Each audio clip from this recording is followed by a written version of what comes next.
Good morning, everyone. Happy Thursday. We are having a tech issue, as you probably just saw.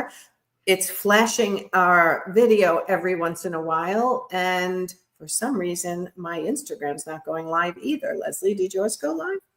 I'm about to try it. Let's hope the tech gods are smiling upon us today. It looks like it did. We'll see. If anyone's on Instagram, I'd love it if you say like, yes, it's working, or no, this is a dumpster fire. Okay, well, mine's definitely a dumpster fire, and I will try to correct it if I can while we're live. But today we are talking about outsourcing some of your services. So Lesley, why don't you get us started while I see if I can fix my Instagram? Yeah, we are talking specifically today about outsourcing services that are part of your design process. So let's say you outsource your CAD work or rendering, something that you don't have a team member in-house that you know the hours it's going to take to calculate your design fee. And people get very hung up on this. Like, well, if it's an average of 25 hours per room, but then I have to outsource this, and how do I pay for that? There are ways to do it. And we want to make sure that you are not losing money on these outsourced services, that this is built into your fee and there is a profit margin on them. Absolutely. So it's official. My Instagram's not going live. So whatever, I'm not going to work on it anymore so I can actually focus on the conversation. You know, more and more, we've realized that when you can include things like renderings in your detailed presentation to the client, they tend to buy more product. And that helps you if you are calculating your profit margin properly on your product, right? Yeah. So we want people to consider adding the things to their proposal that make us a little bit money up front, but will make your sale so much better in the end, right? Renderings sell product. I'm such a believer at this point in my business that for my full service projects, renderings are non-negotiable. They are not a line item. They are not removable.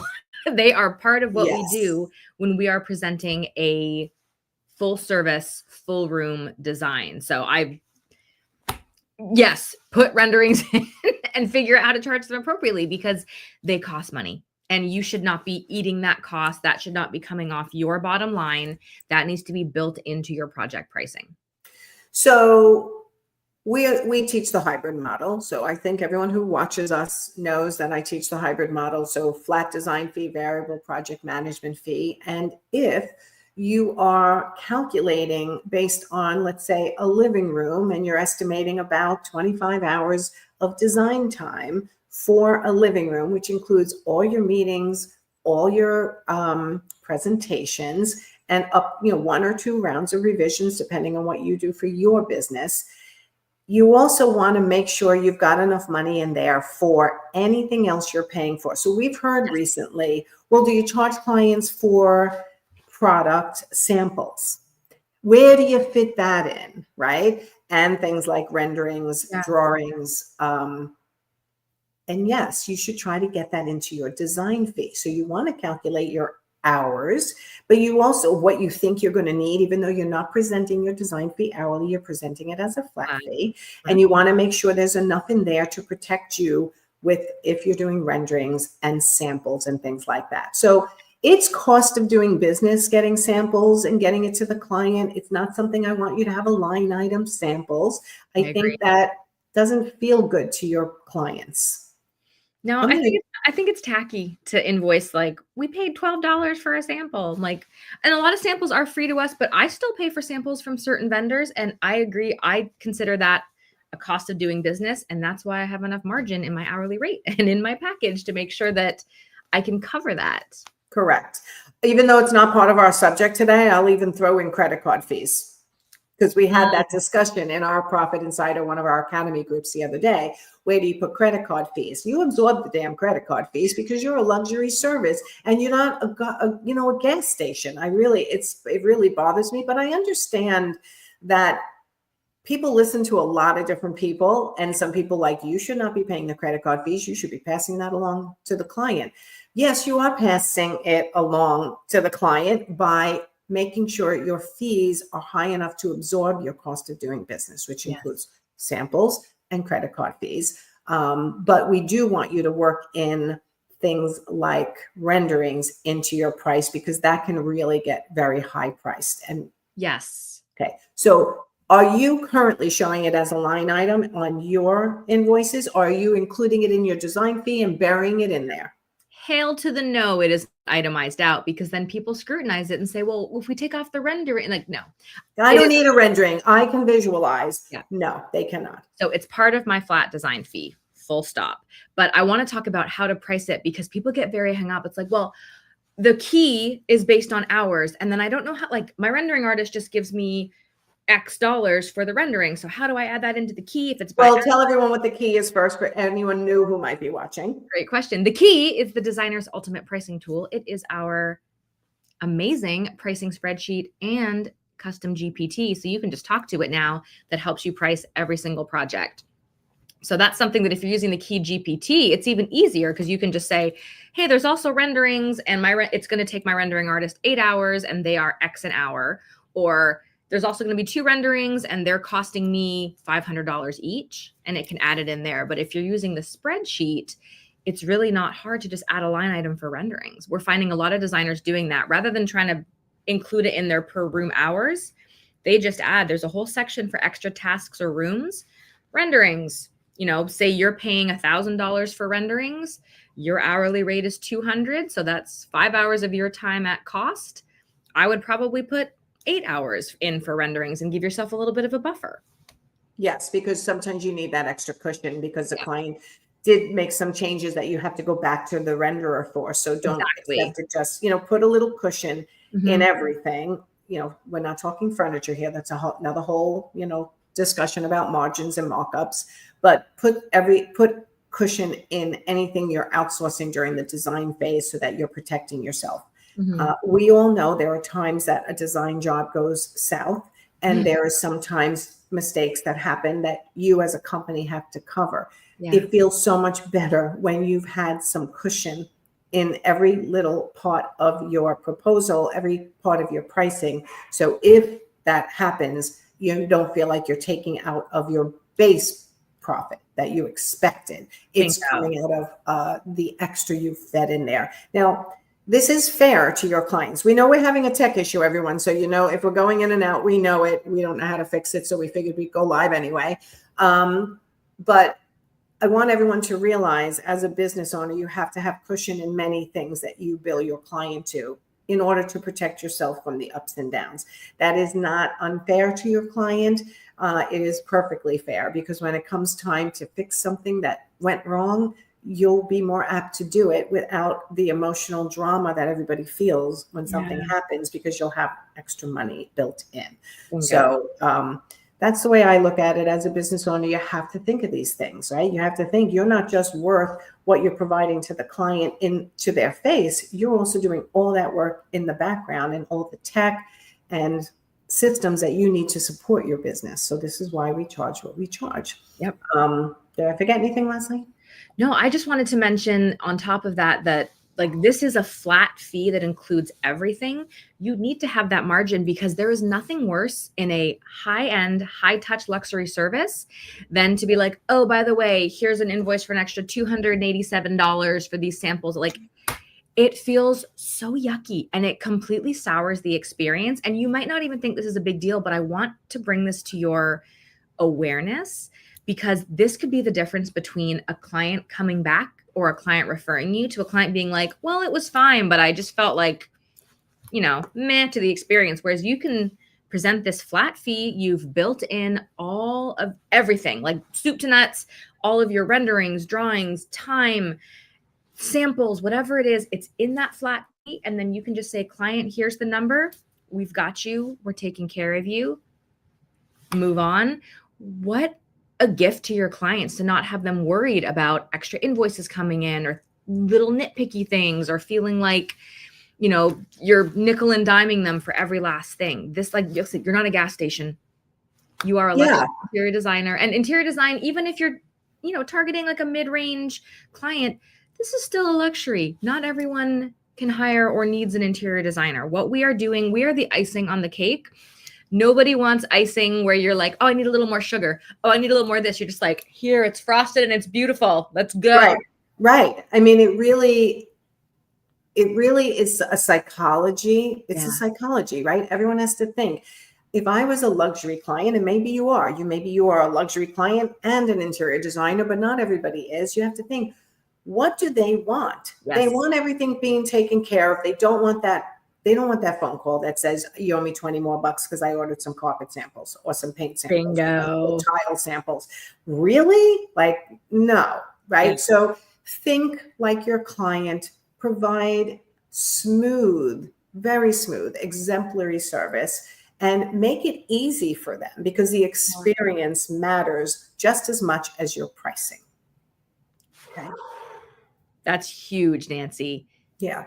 The experience matters just as much as your pricing. So I have something in my throat. Give people time to percolate on that thought. I totally agree with that. Yeah. They are So hiring you for an experience, not just for an outcome. And that goes back to your pricing and how you present everything from minute one. And if you're showing this as an a la carte menu, like, you're not going to Denny's. You're not like, well, I want this design service and these renderings. It's just like, nope. yeah, Here's everything. Go. If you want here's it or not. everything go. But here's where everyone makes a mistake. The client says, I don't want to do it that way. I want to do it this way. It doesn't really matter to me. I don't need that, the rendering, or I don't need the items going into a warehouse and then being delivered all in one day, right? They will try to dictate your process because they have their own vision. But if you are a well-established interior design firm and and you've worked with us or not, but you know that your system is correct and right and provides for the best outcome, don't let the client dictate your process. Stick to your proven successful process and let the client know, and this is Lesley's sentence, you want to say it, the experience has shown me, blah, blah, blah, blah, blah. right, That experience positions has shown you me. as an expert. And listen, if they still push back, they're probably not a fit for that service. And this is a whole separate conversation, but there might be another level in your ladder of services you can offer them that's a better fit. But do not compromise on your full service, on your process, on everything it takes to give the client that wow experience. They just might not be a fit, and that's okay. And that's okay. So definitely include outsourced services. If I went out, definitely include outsourced services in your interior design pricing. Bury it into your design flat fee rather than giving them extra line items for things like samples and renderings and things like that. We don't want the client to have an extra invoice ever. And I don't want you to have to do an extra invoice and have that anxiety of, are they going to be pissed off? Are they going to pay it? When? Did I do it the right? Did I do it the right way? Just do it from the beginning, build it in, and transparency is, this is what you get for this price in this time frame.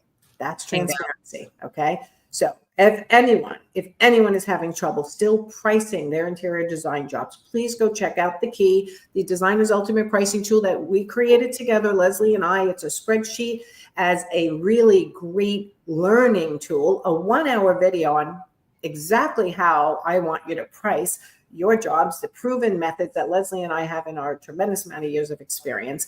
And now it also comes with the GPT, which is ChatGPT programmed with the key, the principles of how you should be charging based on the model that I teach, which is flat design fee, variable project management fee, and margin on furnishings. You can do it all by talking into the GPT, and it will ask you questions. You will answer those questions, and based on your answers, you will get your pricing. And it takes about 15 minutes the most. And last night we got a message from one of our clients, she might be watching, that she did her entire pricing and Canva proposals in 1 hour, which actually is higher than most people take. Once you get really used to the key, it takes about a half hour to do both your pricing and your proposal. And get your presentation ready. Yep, absolutely. Yep. The time saving is phenomenal. And it's like, it's having backup. You're not starting from a blank page trying to figure out pricing. You are working with what we have built based on my 20 years of experience and the experience of Nancy and I coaching hundreds, thousands of designers at this point in our careers and knowing what it really takes to get projects done. So Yes, what it really takes to get projects done and leave you with a profit at the end of the job,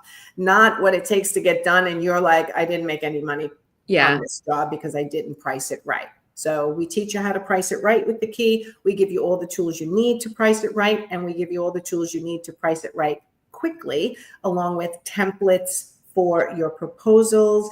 And I think, didn't we add how to do your proposal to the product as well? I got to go check that. I believe, I don't know if it's live yet, but I have recorded training videos on how to present concept design, how to present detailed design, how to present proposals. I don't know if they're all in the key, but if you're not in Nancy's membership site, there's your nudge. And I also recently did a training video on the GPT version of the key as well. So we have the original training video Nancy and I did, which is not only how to use the spreadsheet, but it's a real in-depth pricing coaching session. It is. And I've added a training on how the GPT, how to use it, how to customize it, what you can say back to it to get the results you need.